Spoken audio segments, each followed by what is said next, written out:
Game of the final match of Week 3 of the North American LCS. LeBlanc continues to be removed from Froggen's champion pool. The red side Kha'Zix ban continues as normal, and the Caitlyn off the table. Even though Law did fail to win with it, they don't want to let Keith get it either. Yeah, I can see not too much changing in the bans. Obviously, the Caitlyn coming through in the ban phase makes sense. Didn't get to see the Super Energizer Caitlyn turn on at the end there. Almost, though. Didn't get all the way there, and I believe we have the exact same bans as the very first game of the series, so new looks here on this one as Team Dignitas going to first pick the Xayah. So the triple marksman ban, if you consider it, into the Xayah first pick, trying to remove some more options away from Keith that we did opt into the Varus last game with, I believe, Xayah available. Didn't fit the comps or whatever. It's going to be Lod playing that champion here. Yeah, and this might be a little bit of a call onto Gate to say, hey, you either pick Rakan without the synergy, or you give us both, because that's the only option they really have here. And they decide to go against the duo. Yeah, they're not going to rush for it just yet. Akaadian continues the trend of, if you can give me first round Elise, please do so. And to his credit, he has had successful after successful after successful early games on this champion. So that part of champ select is working. Shrimp back on his trademark Lucian, one of his better champions. And there is the Vistayan duo in the bot lane for Lod and Big. Yeah, I really like that duo for them. Big makes big plays on it, even when they had it with the Kalista, and I think it's amplified with this duo. The one thing, though, is the Kalista was actually really good for Lod. I think that's the most damage I've seen him do in a game this split for sure. It was the tops on the team and carried a lot of those late game fights. Have not seen that out of his Xayah. Well, there's still games to be played. We are having longer ones in this series, so Xayah does tend to scale pretty well, especially if you are cutting back. Thrust can be the final lock-in here in this first round, so we have mirrored roles here in this one. The junglers and bot laners together, both solos up, and you expect that to be a blind top lane into top mid, and then Froggen getting counterpick at the end. Yeah, I do feel like the patch 7.11 meta has kind of settled itself out, especially even just in the roles the coaches prefer to pick. Yeah. Pretty safely power picking junglers right now. There's not too many bad jungle matchups right now since it's Elise and Lucian. I mean, it's tale as old as time since they've been in the league since 2013, pretty much. And Thresh is even back, so like just generic stuff you can pick early on, and it's all coming down to the solo lanes. See what comes in to texture these. Orianna, Fiora still off the table, Talia away from Froggen. We'll see what the final ban ends up being. This time, no Ahri. Even though Ahri was used to counterpick Orianna previously. Both those are gone from the Game 1 comps. Let's see what they go for. Renekton is up there. Counterpicked by Rumble last time. Yeah, and this series has been notably absent with Gragas. Yeah. It was a super priority in all the COG games this week, and in most other games, it's almost always, it was very close to 100% pick ban as well, and they've just been flat up ignored in this series because they're opting for either the Renekton's or the hard carries in the top lane, and they're just not going with that guy. And Galio also a bit unseen, who's also been a very popular top lane tank, so we aren't really seeing top lane tanks in this one. I guess both teams with Ssumday and Loop would rather have them play on fighters and have them be a bit more dynamic. Cassiopeia, another blind pick mid lane for Keane. Things that'll go well for him. They need one final champion. What will face the Renekton? Will it be Rumble like in the previous games? We have 3 straight Rumbles. And it's going to be the Gragas, hey! And Froggen will play Galio! Yeah! Almost. Or Yasuo! Yeah, I always like the biggest super animated when the final lock-in is in. Like they grab Camille and he's like, yeah, Camille! It's like, that's going to Ssumday. It's like, yeah, Gragas, that's also going to Ssumday. You're playing with Khan, you need to chill out. Viktor's going to be the mid lane pickup here. Viktor into Cassiopeia, another somewhat ancient mid lane LCS matchup here into this one. Yeah. I don't think Viktor is all of that strong in the general sense, just as a general champion. I think it's great in Lucian, but a little surprised to see it in a mage-mage matchup, personally. Yeah, I don't like it into Cassiopeia, but then you also have to consider the alternatives. LeBlanc, Ahri, Talia, Orianna, all banned away. Anivia is something I feel like Froggen may have banned himself from picking in the LCS since they lost a lot of games with it.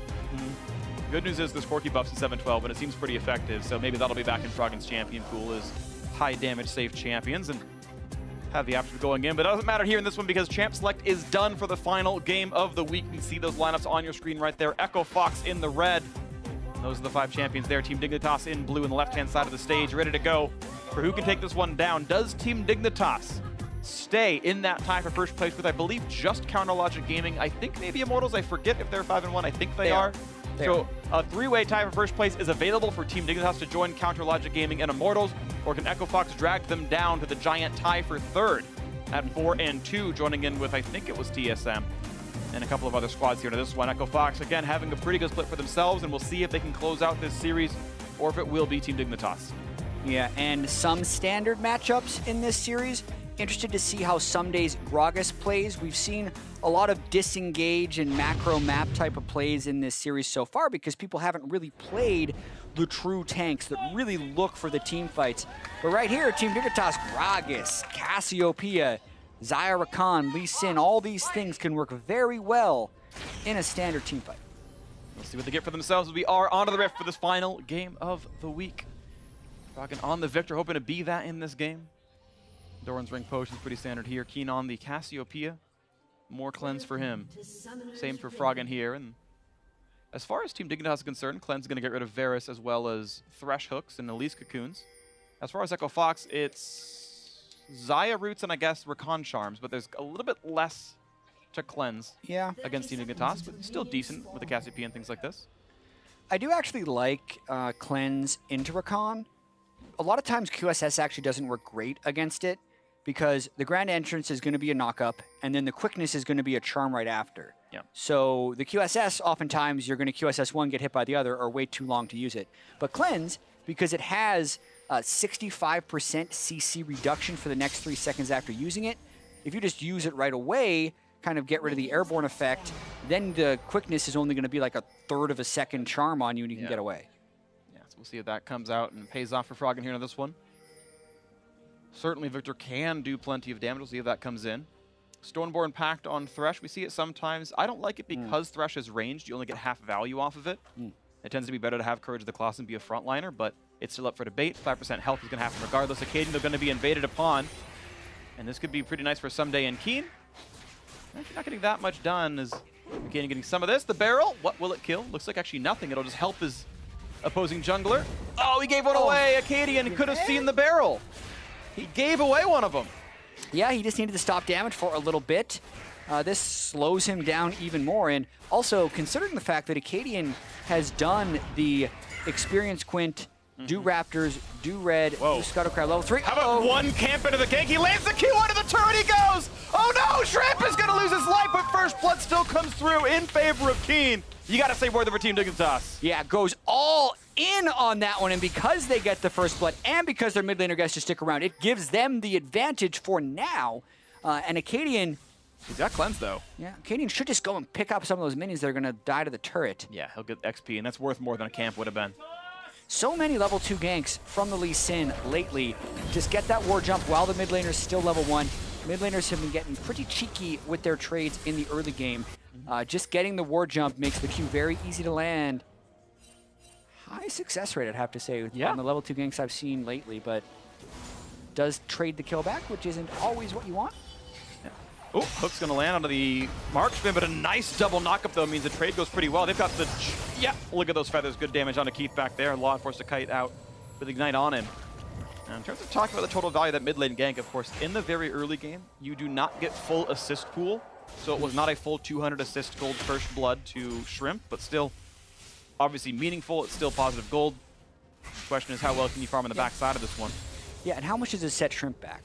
Because early jungle advantage is incredibly valuable, whether it's from a camp clearing perspective or a vision perspective. And what we saw here is Akaadian actually took the Raptors away from Shrimp, which is relatively impactful, and then can still go for that delayed blue buff. So Akaadian, it's kind of on him to punish, because Froggen did all he could, trading the kill back and making Shrimp really pay for that gank. Now he's just got to pay it forward. Well, Akaadian's got XP right now, so we'll see how much more he can pay forward on this one. Echo Fox is a team pretty much equal in gold, so have farmed enough to make up for this. Small farm lead to Ssumday. And with a ward for Looper, he's probably okay against this one. Takes a body slam, but not taking too much damage. Doran Shield helps, obviously, and top lane is basically equal. The bot lane is the real major lead, though. Keith is absolutely blasting this lane right now with the Varus Thresh. Credit to both those players, of course, but they're doing well against Laud and Big. Yeah, even with the Ignite being burned early, still able to have the aggressive support against the Rakan. A lot of LCS players saying that's a pretty good matchup whenever you can kill threat the Rakan early. Slice and dice forward, plenty of damage here into this one. Looper not going for the stun or anything, just going to keep his rage bar up, but Shrimp is nearby, and well, with Ssumday out of mana, there's no CC threat, and it lets Looper play with not a lot of care. Akaadian can see Shrimp, but the same comes through. Almost lands that one. Probably wouldn't have won the fight regardless. Yeah, and Shrimp, you could see him wanting to pull off that gank early. Actually, Shrimp has done a pretty admirable job of farming back up. Actually has a gold lead onto Akaadian, even though Akaadian got both Raptor camps. Hasn't farmed much outside of that. You go to see what's up next for this one. Ssumday gonna, oh, he gets the cannon. Perfect. All right, body slam. Kept the crowd in suspense, but he made it happen. Nice mechanics here. I feel like somebody's done this before. Wow, that was actually incredible. Got actually every single one. Yeah, really good considering it was at weird levels of health on a lot of the minion wave too. Triple Thorns does help make your rank 3 barrel roll do a ton of damage. I think already that barrel roll is doing close to 300 damage, even at rank 3 if he leaves it full charge. Because it's going to be 199 damage and then 50% more damage if you leave it till the full charge. Which makes it already 300. There we go. 290. 8.5. Yeah. But yes, essentially we're there. Rounding Phreak, you gotta be careful. Uh-oh. I'm gonna call you out. Looper gonna land the giant stun. Trade back out, run away. Oh, that barrel did 199 damage before magic resist. Yeah, now quick, tell me how much it does with 49 MR. If it was 50, you'd be able to do it fast. Yeah, but it's the roughly 2/3, slightly round down a little bit. Yeah. Yeah, close enough here in this one. Oh, that's nice. They kind of buffer the stuns against each other. Trading back and forth still. Looper has no mana, but it doesn't matter because he's renekton. Doesn't have mana. Doing well for himself. Ssumday sustaining up with the Triple Thorns ring without many issues. Gets the cannon. Perfect gameplay. Yeah, Korean top lane. You really don't get to see much when you're playing Renekton versus Gragas unless someone's coming to join. But the spectators kept showing us. Hey, so it's we kept fun. casting it. These guys are really good. They are really good. We were freaking out over the CS. That's true. It was actually completely They're relevant. winning the game in CS. Wow. Most skilled players in League of Legends. Who's surprised that they're Korean? Beautiful play out of Looper and Ssumday. Pops all the fervor stacks, then kites right back out and dodges the barrel. Looper is a perfect human being. All right. Keane up for CS. I don't know, that's a bit aggressive, I know. I don't know where that came from exactly, but it's okay. Ssumday, good ward though. I like that, by the way. You notice that he didn't ward just like the random brush in next to his lane, like that tri-brush there. That's the lazy ward that's actually not helpful at all unless your opponents are bad. You actually need to ward somewhere deeper to watch the roam in. The one over the wall there, for example, saw Akaadian. He's got a lot more control of whether he's going to gank or not. True. Look at that. Cocoon in the face, though. 300 health left on Shrimp. There's the poison as well. But he's got backup from Froggen, so all is going to be okay in that one. A quick safeguard to get the shield across. Back to farming goes Shrimp. Keane could have gotten his miasma down. It may have threatened a little bit more of a kill, but basically Froggen being there at level 6 made sure nothing much was going to be doing there. Lost the cannon, but they find the root. A lot of damage there. They're not coming back across, though. But look at all the feathers coming across. Now Lod forced to kite back out, but the hook's going to land in a big piercing arrow used on a Lod. Zona heal maybe a bit preemptive. Dig was basically full health right there, but Lod hits the button anyway. Keeps the health bar big, and out they go. Now Keane threatened to be dove by Froggen. Kites away from the laser. Gotta say, questionable flash forward by Keith in that trade right there while they were fighting. I think he was trying to get out of the Rakan CC, but ended up flashing a few inches forward. If they caught that, because there was a lot of chaos there, if they saw that he actually flashed forward, then that's very real return gank possibility once both Big and Lod hit 6, because Big still has his flash. Big, there's a coin behind you. It's worth 20 gold or something. It's right there. Oh, it's like practically a cannon minion. Okay, it's actually a melee minion. But how long do they stay on the ground? I actually have no idea. I've literally never bought coins since it came out because I only play Bard. Okay, it timed out. He lost it. Yep. Unlucky. Life is pain. He's going to miss out on that potion of skill a little bit sooner. Yeah, true. Equal gold, though, in this game. He's going to be okay for himself. Sightstone in for Big. Same here for Gate. He's got his boots, the same as the opponent. BF sword plus the dagger, though. Lod, maybe a stronger damage power spike, but sustain for Keith should feel pretty good on this Varus. Pretty similar recalls either way. Keane keeps it standing back up. Honestly, it's been pretty equal laning phases, and after the earlier skirmishing, it's Akaadian. Oh, that's so smart! Cue the brush before you face check in, make sure someone's not there. Smart choice by Big, he could have died. Would have been very dangerous. That's exactly what Akaadian wants, is people to face check brush early game on Elise with the incredible burst damage. Not happening yet, and it's pretty much just a farm fest. Very reminiscent of Game 1, actually, where we got a ton of early game CS, a little bit more aggression in the bottom lane that we saw. Obviously, the early game gank throws it off, but as far as just generally people sticking to their lanes and doing their best to just kind of split farm and go in and out of farming patterns. Yep. Very reminiscent. I think that favors Team Dignitas a little bit here. Yeah, exactly, because EchoFox has normally gotten major leads, and it's been usually Akaadian getting sick ganks off. This time around, he hasn't gotten that. He's just been, as you said, trading farm with Shrimp. Bot lane, still a bit of pressure, but the farm is actually getting bled back, even though they're getting the push lead. Lodge should be able to tie up in CS numbers at the end of this wave here. Actually might be up one at the end of it all. So props to Team Dignitas for coming back into this one, despite taking a couple of bad trades. And not having the same sustain. Ssumday looks at the mid lane, but Froggen kites down to the bottom side of the lane. He's going to be fine. Very aggressive control ward put down. That likely was a misclick. And Big, actually, trying to play around the fact that that ward can't see him. Just now will kill it. He doesn't give Lod the last hit for the 10 free gold. Unlucky. Doesn't want to get revealed. I think that would work. Yeah, yeah, he shouldn't get seen. It reveals the attacker, not the spot where the ward is. Yeah, so he should not have been seen, so he's actually slinking around there. That's actually a pretty cute play, but Akaadian waiting in the exact mirror of the location. Froggen looks to maybe go in, but doesn't want to give away that Akaadian's nearby. Shrimp gonna try for round two. Here comes the all-in. The ulti's been burned. Here comes the attack, but Froggen flashes away, and a big whiff on the cocoon, but looking for Keane. Jumps away from the petrifying gaze and gets delivered to the turret, and Keane gets the kill. That kick from Shrimp was nearly a sacrifice, but it works out in the end. Nicely played. Team Dignitas get the kill in the mid lane. Yeah, it's also exactly what they needed to do as well. The kick locks him out of being able to do any damage while he's flying towards the turret, and then Keane doesn't necessarily panic and just keeps dealing damage. So cute start to that, honestly, when they were trying to bait him into the brush, decide to go with it anyway, and still come out on top with the kill. Miasma delayed Froggen's escape for a while. The teleport does have them fall out, and Akaadian thought he had the kill for sure, but never gets the execute onto Keane. He used it earlier. It was actually part of his initial damage combo. He was down to auto attacks at the end, and you can't just do 500 damage into a turret like that, so good kick by Shrimp. They made it all happen. Health bar a little bit too high. Well played to the Team Dignitas mid lane duo. 2-0 now on Keane. Wasn't a major factor so far in this series, but doing much better here into this one with the early lead. High intensity top lane fight. They both take some damage, then heal it all back up. Except Looper's at half now, so we can't do that anymore. Yeah, early Glacial Shroud as well. Yeah, you assume that's more likely to be Iceborne Gauntlet if he needs to fight his opponent.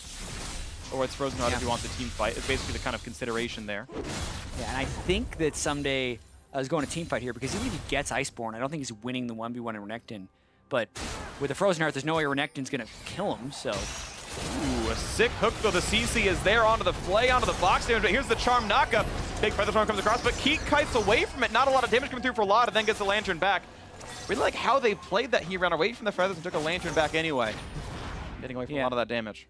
Although I think the callback still hit Keith because there were enough feathers just randomly sitting around, so he got the root off. Yeah, just less total damage from less feathers hitting him. But yes, you are absolutely right. The root still did land from the prior engagement. Top lane priority, though, has been going to Looper the entire game. He's been pushing forever, and this time he's got Akaadian to make sure the turret can go down, but it's going to be a race against Team Dignitas. Doing something similar as Shrimp joins the fray, and the question is who kills it first. It's likely to be EchoFox. The call comes in. Clear. Oh, it's gonna go to Shrimp by about half a second. It's actually Team Dignitas getting a bit more damage into that one. And Ssumday's ultimate clinched it. He knocked them back from auto-attacking for a few seconds. Beautiful. Clutch. Absolutely clutch. Very smart play right there. See, this is why I actually really like Ssumday on tanks. For Team Dignitas. It's really smart. Yes, he's able to carry, but he's gonna try and do just enough to give you that edge to victory, and then the team fights are just so much easier with tanks. We'll see if it pays off for them right there, but a little play like that gives them essentially, what is it, 700 gold extra? Yeah, it's a 700 gold swing. 350 goes one way, not the other. Yeah, 700 gold swing. It denies 350 and it gives you 350 back. It's a swing of 700. So yeah, you were right, Jatt. I believed you the whole time. Rift Herald, though, this one will go pretty early to EchoFox. A little bit of an early smite, but they got it. Bit of a knockup. They should still get the Eye of the Herald buff without any issues, but he's standing on top of the Lantern, and Akaadian can't get out for now. Here comes the re-engage. Shrimp picks off Gate.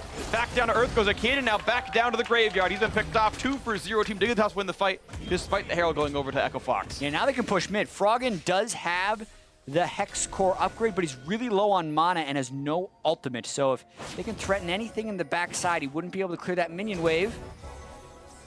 Gotta be close. We're down to half right now, and the damage comes through. Got an E off.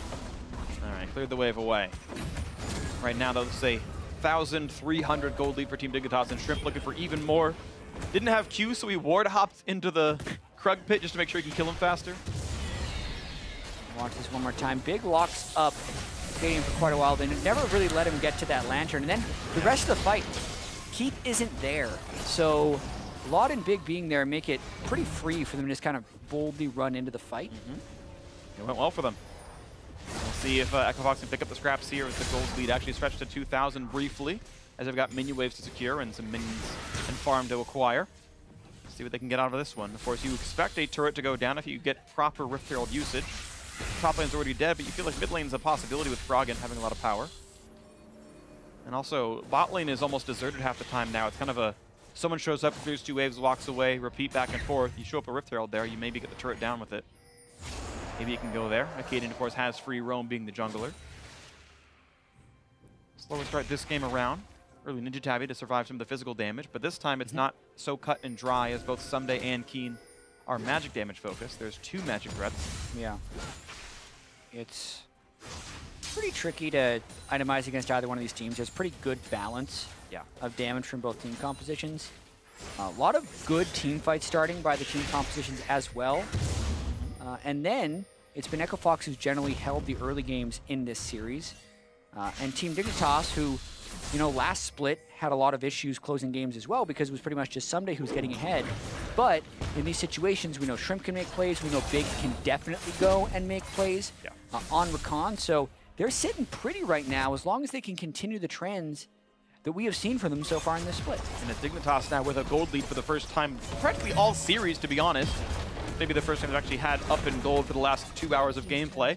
Actually proactive on the map. They're going first for top lane. They get that outer turret taken down. Rift Herald does get summoned here by Akaadian on the bot side of the map, but it's still slower than the Team Dignitas push was.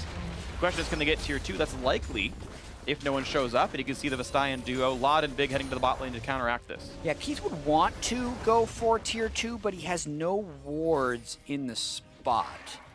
They even had a really nice deep Farsight totem that Keith placed to know whether or not he could finish that because he was watching them run out of the base. So credit to Keith there.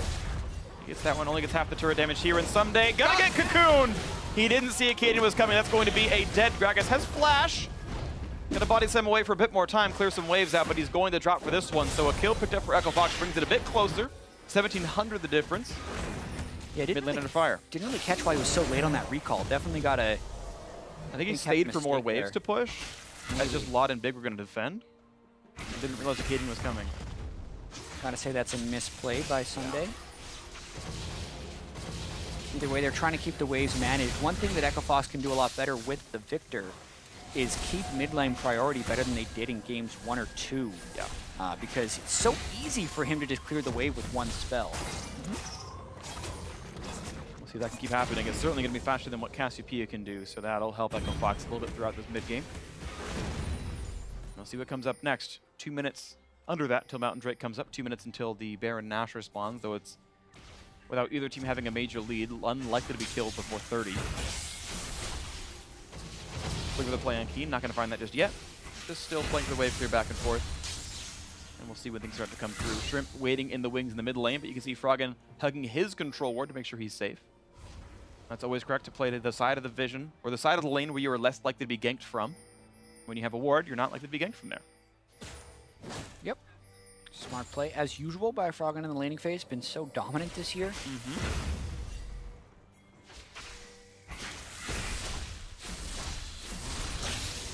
The aggressive push in the bot lane. Lot is actually well past the river. He's going to shove a wave into tier 2. And that's without vision, actually. There's not a lot of safety for him. He's not going to get punished for it, but it's usually a bit tricky to go that high up. He's going to be fine with it. Big says, I don't want to join you. You go back to the base. I'm going to hang out with the Scuttle Crab. Pretty dangerous, too. I mean, as you mentioned, they just warded where he recalled from right after he got out of there. But they typically get away with it and continue to scale up here. No timer necessarily on Team Dignitas for playmaking. But I do think the Mountain Drake will be extremely beneficial for them in this instance. Mainly because of the Cassiopeia and how much faster that even makes the Baron with Cassio. He already takes it in near an instant. We'll see what comes through. Mountain Drake up in 15 seconds, and Team Dignitas are the team with the map control. They've already got the Cloud Drake for themselves. Mountain maybe not a far cry away.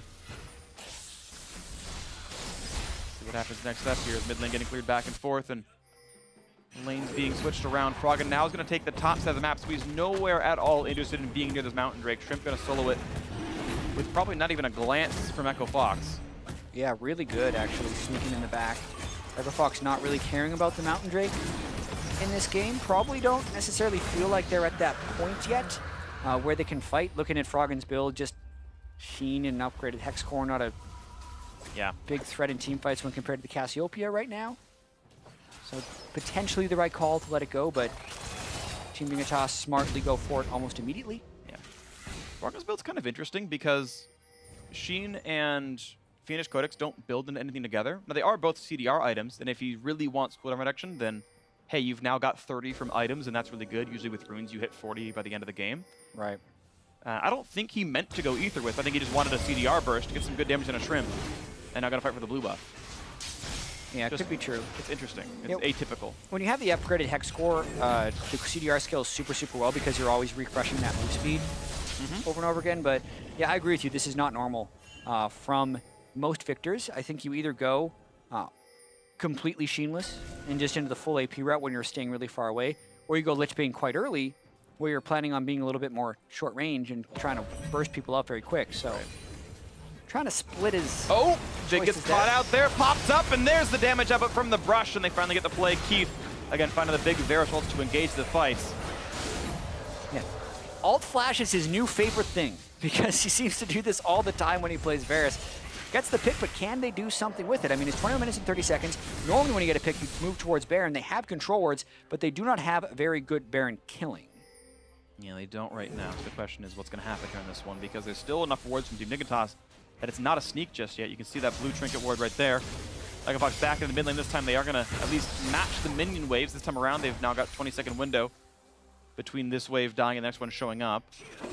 Not going to lose much here. Froggen, sorry, Looper gets the last hit. Froggen gets spotted. And now it is Fog of War, and Echo Fox can threaten a Baron rush and try to bait them in. So there's the trinket usage. It's actually 3 blue trinkets from Team Dignitas. And what is Ssumday doing? He's stealing blue right now. You need the tank to check that Fog of War, but they're going to get away with it. Now they have a ton of pressure, so... I mean, Echo Fox didn't know that Ssumday was completely missing, which is why they were kind of respecting it, but that was an incredibly dangerous situation for Ssumday to just sit up blue. And Team Dignitas able to stay in the mid lane means mid-priority, means they have the waves, mean mid-lane turret falls, despite that Echo Fox was playing without a Gragas being anywhere near them. Yeah. And it is Team Dignitas get a blue steal, get a mid-lane turret, get to delay the Baron, and get more gold out of the entire situation. Yeah, I mean, Ssumday had teleport, but there were no wards to teleport to. All they could do is throw in Farsight totems or face check. And, I mean, they got away with it. They had, once again, mid-lane priority, so they're checking through a very small area where they weren't expected to necessarily get picked off, and they knew the Varus ult was down, so another a lost trade by Echo Fox, even though they are the ones that originated it with the pick onto Big. And it's interesting seeing team and player play styles, because Ssumday's playing the same way he was on Camille, which is his extended split pushing. He's staying by himself a lot longer, prioritizing his farm, prioritizing his pushes, saying, don't worry, I'll TP and join you. And Looper, this time actually on the better split pusher on Renekton, and is still the one proactively joining the team saying, we'll go for the play together. Now that's probably an Echo Fox call saying, let's do something together as 5. But in this case, the champions don't suit that as the primary play style, but it is still the way they're playing, just like in the last game. Yeah, because Ssumday's at a point right now where I think you're peaking as Gragas.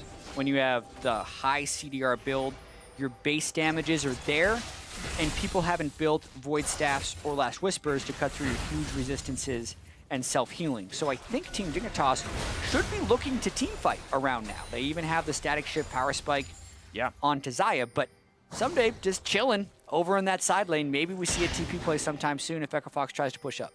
Maybe eventually. Want to point out, Big did complete his support quest a little while ago, so level 10 will be rank 2 quickness. That's kind of nice for him right there. He basically can pretend he's level 10 aside from base stats and trinket uses, but he got that one already anyway. And that'll be a little bit nice thing for him as we continue on looking for a bit of a play. Control ward's going to be fought for and traded back and forth. Team Dignitas now have Fog of War lead around this Baron pit. Varus ult's going to land on a Shrimp and is going to hook in the support. Good damage into Big, who jumps right back out, and the Chaos Storm is in, but doesn't find a lot of damage. Just a little bit of chips onto the Team Dignitas support right now. Not a lot gained. Ssumday has joined the team a little bit here. Hasn't found much to do yet, though. Yeah, had to body slam over the wall on his approach, which is generally why Keith actually ulted, because he didn't think the counter engage from Ssumday would be able to be immediate. Now Looper might be waiting for a fight to break out, hoping to get a flank. Let's see if he looks for it. He is trying to join instead of trying to split push, even though teleport is up. You think he'd want to be on the side, but he's not. Cassiopeia Mountain Drake right here, and there's the Kha'Zix that can keep them away. They're trying to rush it down. No blue tickets available. The damage still coming through on a Baron. 2,000 health. No one's in range to steal. Here comes the shot. It's going to go over to Shrimp way too quickly. Now the two-man knockup. The follow through the roof. The damage of a 2 kills already. And Team Dignitas absolutely slaughtering EchoFox now. Gate left alone. Jumps over the wall. He's got Froggen near him. An explosive cast. Takes him down 4-0. Only Froggen stands. What a turn there by Team Dignitas, dancing back and forth around the mid lane for so long, and then making an incredibly decisive call. Ssumday as well, clutching at the end of that team fight, but mainly it's the Cassiopeia Mountain Drake and the confidence to go for that play. And they're going to now look for the 2-on-1 against Froggen as the rest of the team pushes elsewhere. Chaos Storm is back up thanks to the CDR, but he's now out of mana, and the kills should be coming through despite the minion lane being kind of annoying. He's out of spells. The kill comes in. Another shield comes through for Courage the Colossus. The mid lane inhibitor will fall as well. And this, EchoFox, is what a team does with a gold lead. Significantly faster shot calling. Team Dignitas doing so much with it. Yeah, contrast the Baron plays of the two teams. In this game alone, EchoFox ends up losing a mid lane turret off of their dance. This is what Team Dignitas' dance gives them. 2 instant kills onto the Elise and the Varus. No chance in the team fight for EchoFox as they pile in right as the Baron falls, and a delayed ace plus the inhibitor. That's about as perfect as you can get your result to be for a 24 or 25 minute Baron rush. 8,000 gold up at 26 minutes, and it's likely to close out in the next 4 here as Team Dignitas have all the advantages they need. They've got an Ocean Drake ready for them if they want to get more. But you wonder what their actual objective is going to be. Looks like Laud and Ssumday will take this one down, but the rest of the team ready to move forward a little bit elsewhere. Looks like it'll be pressure towards the bottom side of the map right now as they're joining the rest of the reinforcements from this Ocean Drake attempt. Gate's got his quest done as well. That's the shield around him. Yeah. A little poke back and forth. And also, for comparing what you do with an 8,000 or 10,000 goal lead from Game 2 with EchoFox to Game 3 with Team Dignitas, the team composition actually factors into it pretty heavily. They have a tank initiator, which is something EchoFox was critically lacking in the last game due to their style of team composition. Now Ssumday, with this Gargoyle Stoneplate, Frozen Heart, 250 armor, 2,500 health build, they can try and power down EchoFox's base. Absolutely. Even Big is doing a good job of that one as well. Look for the play forward. Hook's going to buy some time, but Ssumday pops the stone plate. Going to stay alive for this one. Damage now onto that bot lane inhibitor itself. The turret's already fallen. Double inhib down. We're only 27:30 into the game. Baron buff still on. Looking to close it out just now as the Renekton's still pushing. They get the charm. They get the knock up the airborne there. The kill. The root, and he's gone. Akaadian is out 1-for-0. Gate cutting back. Explosive cast. Gets perfect. Finds another, but they do get a trade kill as Rakan has fallen. But doesn't really matter. Looper's joined the fray. Big damage into this one, but Laud able to kite back so easily. Petrifying Gaze takes down a kill. And it's just now Shrimp going to go chase down into Frog. That's the ace. That's the game, and it's all over. Team Dignitas.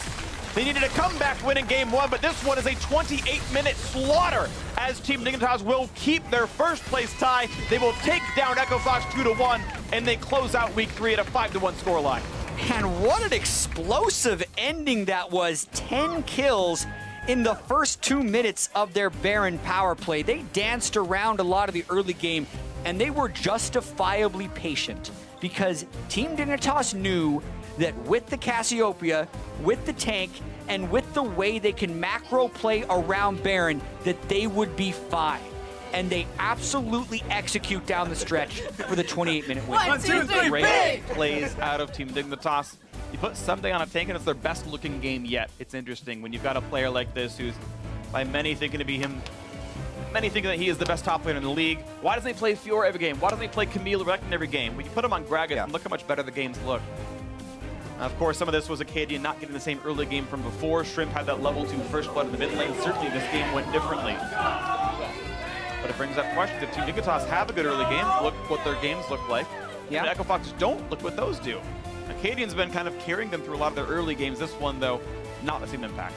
Yeah, Akaadian could not get going in this one. Shrimp with the quick level 2 gank onto Froggen. Didn't never let Froggen get going in the mid lane. Akaadian unable to answer after Shrimp did die during that gank. And then it was just the stall fest for a while before Team Dignitas turned it on. Such a different team we see now than we did in the spring. Yes, 2 players are different as well. We have Big in support and also Shrimp in the jungle, but just the people who are leading the charge and making plays. Well, Ssumday did do it in the final fight, but other than that, Big flying forward on the Recon, Shrimp flying forward on the Lee Sin, making kicks. And Chaser was a pretty good Lee Sin, but it's a sense of fearlessness you see with Shrimp that at least for now is paying off in a big way. Absolutely, yeah. So 5-1, a first-place team right now. Still very strange that their one loss was to Team Liquid.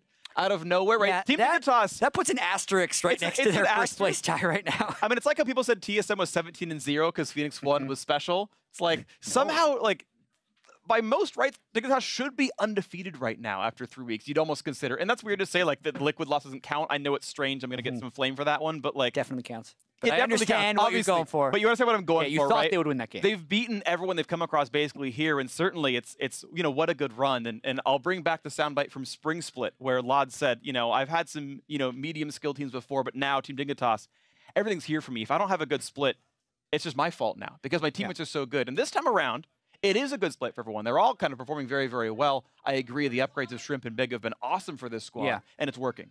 And you also have to consider that Lod is playing with even more pressure on him this split. Yes, he's on a successful team, but the team recently signed 2 other bot lane players with a lot of LCS experience, Alltech and Adrian. So Lod knows he needs to perform in every one of these games. He played great this series. Absolutely did. So we're going to hear from more about this series. Let's send it over to Captain Flowers and Lod himself. Nice chin. Thank you very much, gentlemen. I'm here with Lod, who, with the rest of Team Dignitas, is now sitting on a 5-1 record, tied for first place in the NA LCS. Talk to me about how that feels and how you guys have progressed as a team since Spring Split. It feels really good. This time last split, we were like 1-5, so we like swapped things around. We've done a lot of hard work. I think everyone is practicing really hard, and we've just had like a lot more synergy now. Big has a really loud voice on the team, and he's not afraid to get hyphy, which is really nice. So, yeah, it's going good so far.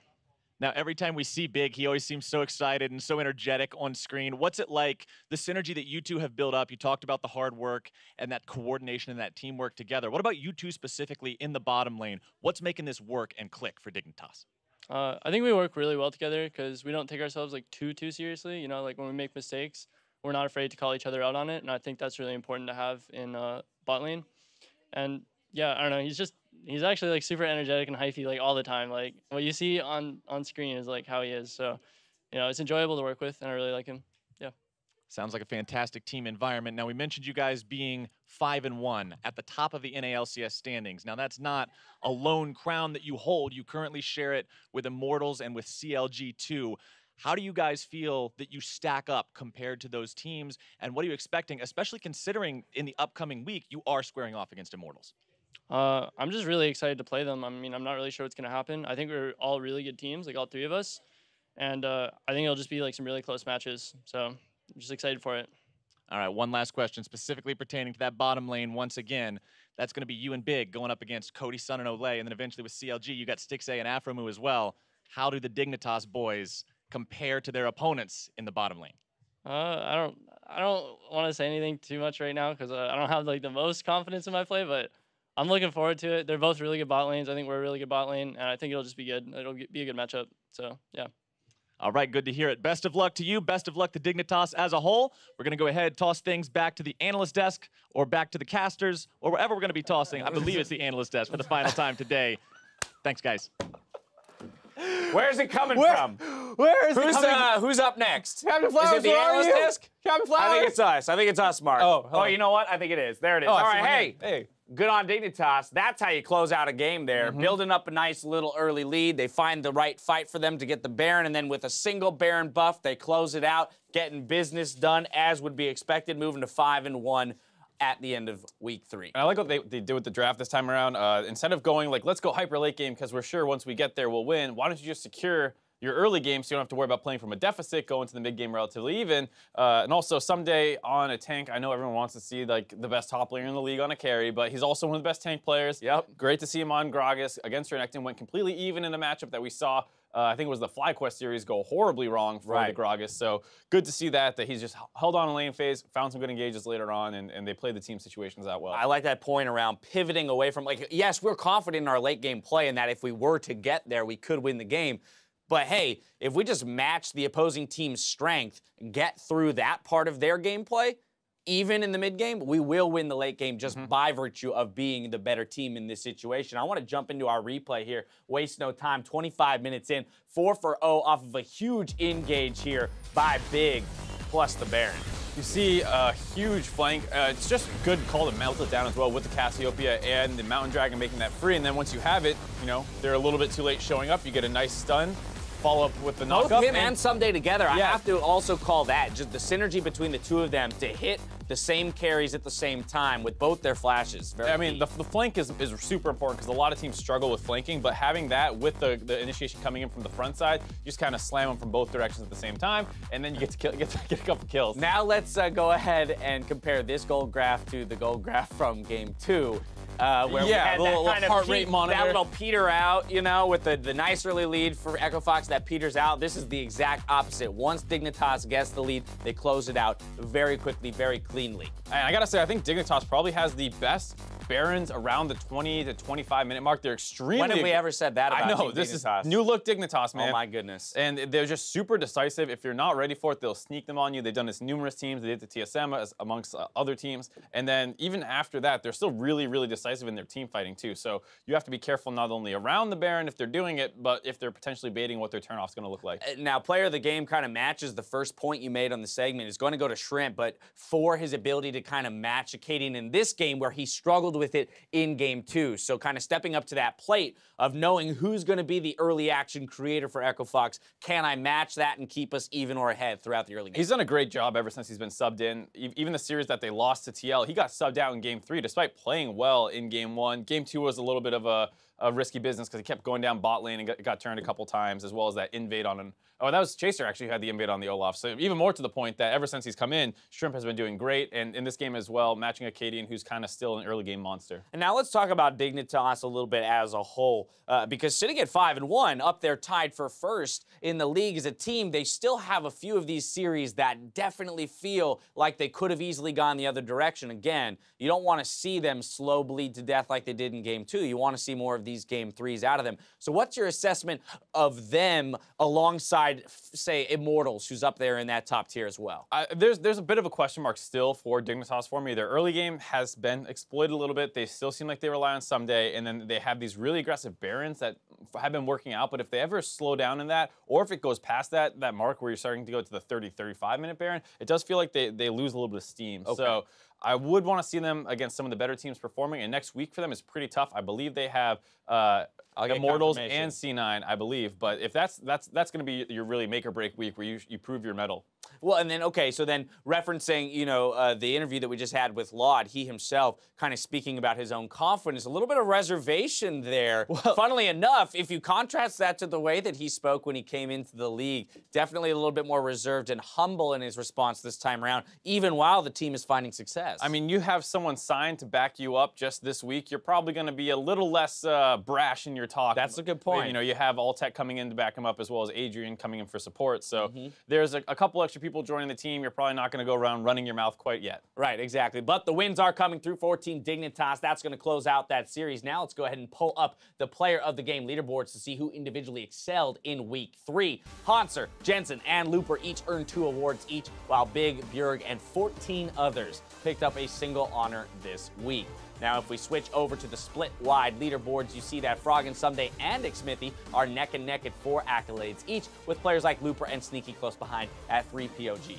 And that is definitely not what you would expect to be the situation. Froggen, obviously a great player. Smithy, a bit of a surprise. Even Ssumday a little bit, given the fact that heading into the season, Dignitas was, you know, the 6th place team last split. Right, it wasn't previously him who was, garnering all the wins for Dignitas. A little bit more of a struggle in spring and really opening up here in summer. Where's TSM? Where's CLG? A lot of these guys who you think would be in the front of these, player of the game standings aren't there to be seen at the very top. I think what's interesting for me there is, again, Froggen is no surprise, but the fact that both Froggen and Looper have 7 accolades, so are both up there in the top echelon together. Player of the Games really speaks to where Echo Fox is finding their success in terms of the fact that Looper has stepped up to and sometimes be a secondary carry for that team. Especially with the meta kind of changing to things like the Jace, the Kennen, you can play Fiora. There's a lot of different stuff you can do. And he had a couple crazy split push games when he was on things like that Kennen, taking it to a Seraph, I believe, who he really abused once or twice. Now, 6 more weeks to rack up those Player of the Game awards. The NA LCS also hits another milestone this weekend as veteran Cloud9 bot laner Sneaky has hit 1,000 total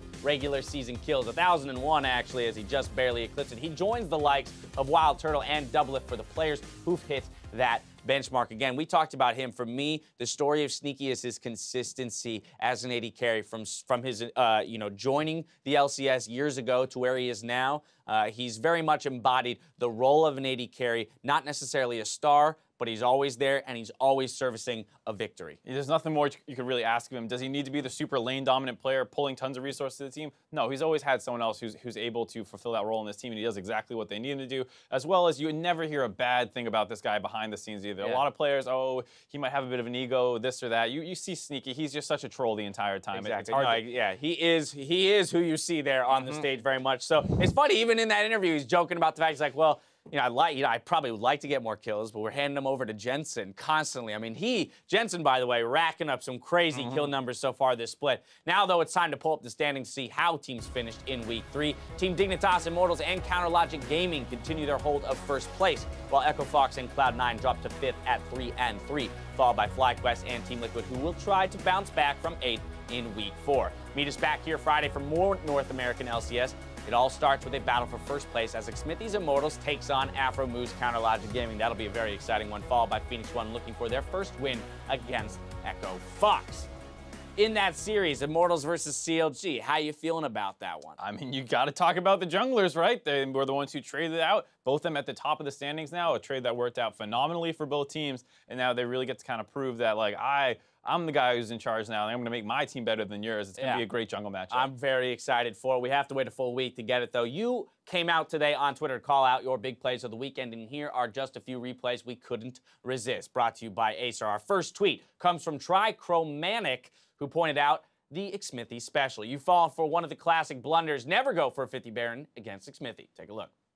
C9 actually in a pretty precarious spot. Xmithie gets chunked, propels force down, he goes into the pit though, pops his zone, he's just buying time, damage still there, but Xmithie, oh my god, he stole it, C9! Not able to take him down, and Immortals are going to save the game. That was a thing of beauty from Xmithie, one of the best Baron steals you will see.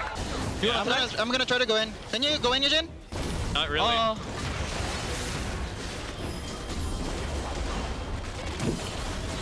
I got it. Run. Yeah, wow. Let's go. Run. Thank you, God. Thank you, God. Thank God. Thank you, God, referring to Xmithie. Someone else got confused and said, thank God. They were specifically referencing Smith. Yeah, exactly. I mean, I love that. Repel into Zhonya's into Flash, then Q, execute with the smite. Beautifully done. Gotta respect the composure that is displayed by that veteran on the stage. Up next, Broken Madness Sue joined us in celebrating Cloud9 Sneaky's 1,000th kill. Here it is. Context now into the front line. A sneak and a rampage. There it is. Kill number 1,000. Hey, congratulations, Sneaky. Too much damage on the balls, and he ends up going down to that arrow. Look at that, very nice snipe. Stylish 1,000th kill, I have to say, for Sneaky. Again, and congratulations to him. And finally, Yaka asked, did Ryu just a penta? That's not written correctly. Did Ryu just get a penta? Nice! That seems like an appropriate way to sum up a Taliyah penta kill. Here, take a look. Now we're going to see yet another one. The root and the lockdown onto Big seals his fate, and that's a freebie for Phoenix One. Now Dignitas in retreat as P1 looks to make it even more. Laws locked down and beat up as Shrimp gets himself in a spot where he's not going to be doing a whole lot more. 2 for 2 so far. Ssumday in the middle of the fight. Arrow going to be taken very low. Shrimp still looking to find the kill. A triple kill, though, for Ryu as Shrimp gets himself killed. Only left alive. 1 versus 2. I don't know if it's going to work out too well today. Trying to get himself gone, but he is going nowhere but right back to the spawn platform. Oh, he got it! Pentakill for Ryu. Holy bear! A pentakill with Taliyah in a 5v5 mid-game where the gold is very, very 20 minutes! Look, you want me to TP behind? I can TP here. Hey, yeah, this guy. We're going, kill him. I'm TPing here. I have ult. I have ult. Let's go. Ash side. Ash is slow. Ash. Break the wall. Oh, fuck. Ash dead. Can you break the wall? Where the fuck is my guy going? Oh. Hey, we're on driving. I'm so late. Shrimp. Elise. Kill. Galio, go. Yeah, we win this. Get this guy. Penta. Give it the Penta. Okay. Well, Slow. Don't let him kill you. Don't let him kill you. Yeah, don't let him kill you. Slow. Penta. Slow. Okay, nice. I go bot. Good job. That's amazing. Arrow. Slow. It's, Give him the it's penta. okay, yeah. We'll get it. You saw at the very end, Talia like, just has running got to around. be one of the strangest champions to pick up a penton, especially prior to 20 minutes. It's just like not this like super high DPS, not super high burst, so it's not like, oh, you wombo people and then clean them up. Right, well, it also is a champion that, like, you can't really get to the backline super easily. Most of her DPS is coming from the repetitive Q spam. I mean, yeah, you have the ability to seismic shove for some burst damage. Anyway, very impressive that they're able to come away with that pentakill. We'll see if we get some more throughout the split. Make sure to keep calling out those big plays all split long, and we'll share those tweets as we see them. Now, for myself, the casters, and the entire live broadcast crew, thank you for watching, and stick around after the show for some NA LCS Tonight with myself, Zyrene, and Kobe. Otherwise, we'll see you next week for more league action. Good night.